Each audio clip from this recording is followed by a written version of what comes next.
Hello friends, इस दिन भूलकर भी न करें पीपल की पूजा, हो जाएंगे बर्बाद। सनातन धर्म में पीपल की पूजा का विशेष महत्व होता है। इसकी पूजा करने से कई तरह के ग्रह दोष तो शांत होते ही है, साथ ही भगवान विष्णु और माता लक्ष्मी का भी आशीर्वाद प्राप्त होता है। इससे जीवन में कभी भी सुख समृद्धि की कमी नहीं होती। लेकिन क्या आप जानते हैं कि सप्ताह में एक दिन ऐसा भी होता है जिस दिन पीपल की पूजा करना पूरी तरह निषेध है। मान्यता है कि अगर इस दिन आपने पीपल की पूजा अर्चना की तो आप तबाह हो सकते हैं। तो आइए जानते हैं वो कौन सा दिन है जिस दिन पूजा करने से हमारे घर में गरीब दरिद्रता आ जाती है, वास्तु दोष भी हो सकता है, और कैसे पीपल की पूजा करनी चाहिए, इसके पीछे क्या कारण है। देखते हैं वीडियो में, वीडियो को स्किप ना करें। इसके लिए हम आपको रोचक कहानी सुनाएंगे। धार्मिक ग्रंथों के अनुसार जब समुद्र मंथन हो रहा था तो उस समय माँ लक्ष्मी के प्रकट होने से पूर्व उसकी बड़ी बहन अलक्ष्मी यानी ज्येष्ठा या दरिद्रता उत्पन्न हुई।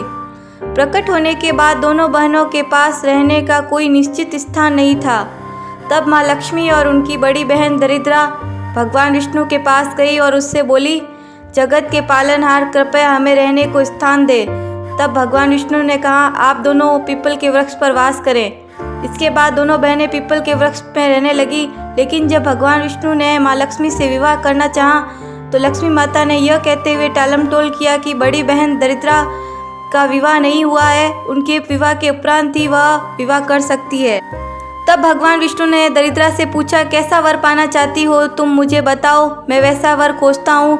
तब दरिद्रा ने कहा कि हे परमात्मा, आप मेरे लिए ऐसा पति खोजें जो देवकुल या मानव कुल का हो, लेकिन विवाह के उपरांत कभी पूजा पाठ न करें। साथ ही मुझे ऐसा स्थान पर आश्रय दे जहाँ कोई पूजा पाठ न करता हो। दरिद्रा ने तो अपनी शर्त रख ली, लेकिन नारायण इसे पूरा नहीं कर पाएंगे। देवकुल या मानव कुल का ऐसा कोई भी वर जो विवाह उपरांत पूजा पाठ त्याग कर नरकगामी होने को तैयार नहीं होगा, वह निश्चिंत हो गई कि उसके योग्य वर मिलने से रहा। उधर भगवान विष्णु दरिद्रा के लिए वर खोजने चल पड़े और अंततः उन्होंने दरिद्रा के लिए एक ऋषि नामक ऐसा वर खोज लिया। ऋषि और दरिद्रा विवाह सूत्र में बंध गए। अब दरिद्रा की शर्तानुसार उन दोनों को ऐसे स्थान पर वास करना पड़ा जहाँ कोई भी धर्म का कार्य न होता हो। ऋषि अपनी पत्नी के लिए उनका मन भावन स्थान ढूंढने को निकल पड़े, लेकिन उन्हें कहीं भी ऐसा स्थान न मिला।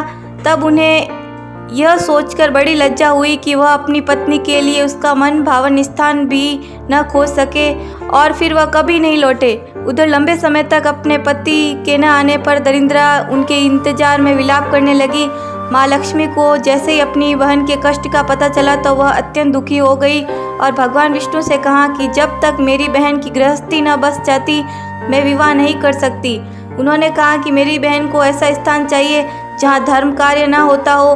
अब धरती पर ऐसा कोई स्थान तो नहीं है, इसलिए उसके पति अभी भी भटक ही रहे हैं। आप कोई मार्ग निकालें ताकि मेरी बहन को स्थान मिल जाए और वह सुख शांति से अपना जीवन व्यतीत कर सकें। माँ लक्ष्मी के दुखी होने पर भगवान विष्णु ने कहा कि देवी, आपका कहना उचित है, भूलोक पर ऐसा स्थान मिलना संभव नहीं है, इसलिए मैं एक यत्न कर सकता हूँ। भूलोक पर मैं अपने प्रिय स्थान पीपल को ही दरिद्रा को दे देता हूँ, लेकिन वह स्थान उसे सिर्फ रविवार को मिलेगा।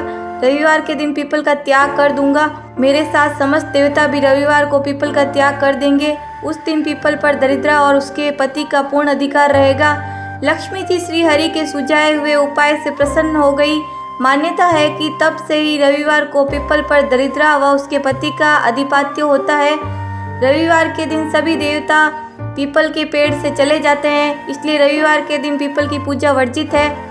कहते हैं कि अगर कोई भी व्यक्ति रविवार के दिन पीपल की पूजा कर ले तो उसके जीवन में दरिद्रता आ जाती है, गरीबी आ जाती है। इसके चलते उसे कई तरह की तकलीफों का सामना करना पड़ता है। धार्मिक ग्रंथों के अनुसार पीपल विष्णु का स्थान है, इसलिए पीपल के वृक्ष को काटने से लोग डरते हैं। लेकिन कभी पीपल का वृक्ष काटना बहुत ही जरूरी हो तो उसे रविवार को ही काटा जा सकता है। इसके अलावा किसी और दिन इसे काटना निषेध है। पीपल के पेड़ को काटना ब्रह्म हत्या के बराबर है, इसलिए आप जान गए हैं कि पीपल की पूजा रविवार को कतई न करनी चाहिए। पीपल की पूजा सूर्यास्त के बाद भी नहीं करनी चाहिए, इसमें भूतों का वास होता है। सूर्यास्त के बाद और सूर्योदय से पहले इसमें भूत आवास करते हैं। आज के लिए इतना ही, मिलते हैं अगले वीडियो में। अगर हमारा वीडियो आपको अच्छा लगे तो प्लीज़ लाइक, कमेंट, शेयर और सब्सक्राइब करना न भूलें। धन्यवाद।